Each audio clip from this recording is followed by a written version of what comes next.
On this episode of CyberWatch, a container flaw could cause a huge headache for NVIDIA's AI services, SolarWinds is in the news again with a file transfer woe, and we have a personal cybersecurity safety tip for Cybersecurity Awareness Month. All this today in CyberWatch.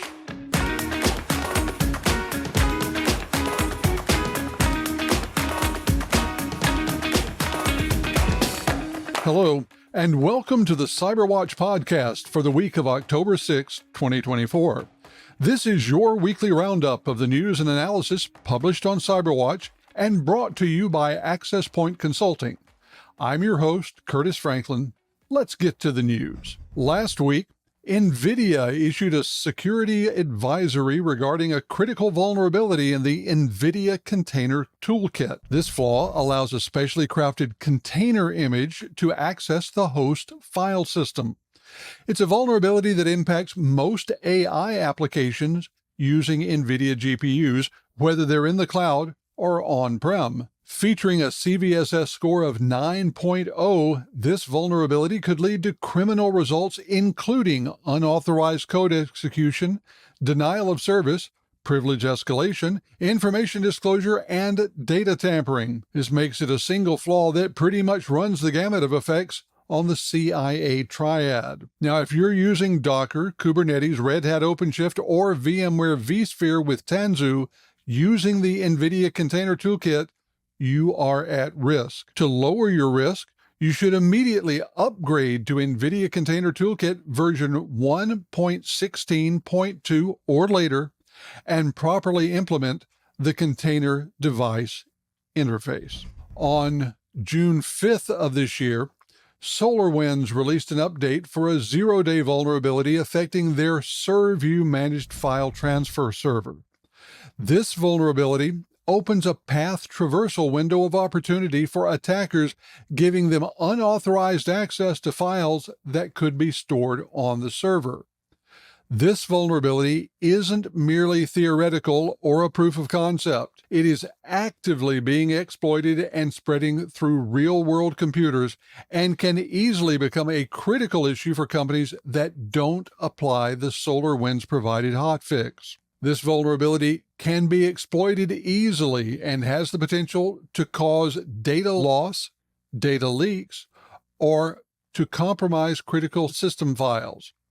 It requires no authentication and is completed with a simple HTTP request directed to the vulnerable server. Fixing the vulnerability, on the other hand, requires a bit more effort. The hotfix released by SolarWinds specifically for this vulnerability requires a technician or engineer to apply it as a manual installation on the server. The technician first needs to do some analysis on the server to see whether it's in the default configuration, which is required for this basic hotfix. If not, they may need to adjust the hotfix steps to work on your specific server, or they may need to customize the hotfix. If that's not possible in the near term, then you should implement web application firewalls and adjust the rules to block path traversal attempts from unexpected sources. And yes, regardless, it's critical that you back up the files involved in the hotfix.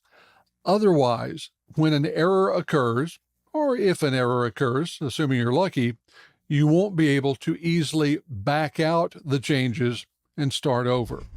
Now, because October is Cybersecurity Awareness Month, we're going to be presenting some simple to implement tips to improve your cybersecurity throughout the month. Today's tip is to take a moment to verify. This is true whether we're talking about links that come in email messages, attachments that might come through email, or requests for actions that come in any form. Verification can take the form of hovering over an email or website link to see what the address under the words might look like. Very few US-based banks, for instance, will send an email asking you to click on a link with an address that ends in .ru. This is, by the way, a reason to not click on links when you're checking email on your smartphone. It's generally difficult to impossible to hover and check links should wait until you're back at your desk or, at the very least, your laptop. The same caution should apply to attachments that you're not expecting. If you think they might be legitimate but you just don't know, forward the email to your cybersecurity or IT department along with a note explaining your concern. If the attachment is legitimate, they'll confirm it and send it back. If it's not, you might just have spared your company a ransomware attack.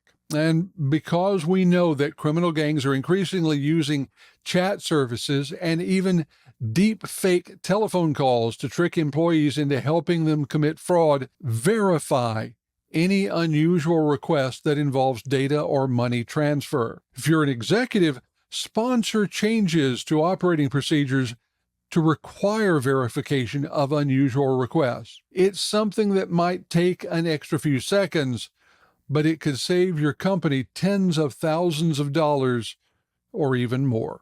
Stay with CyberWatch podcast throughout October when we'll bring you cybersecurity tips in each episode. Well, that's it for this week. Please join us again next week for the CyberWatch podcast brought to you by Access Point Consulting. And be sure to visit CyberWatch on LinkedIn and at www.accesspointconsulting.com/cyberwatch. I'm Curtis Franklin. We'll see you next week.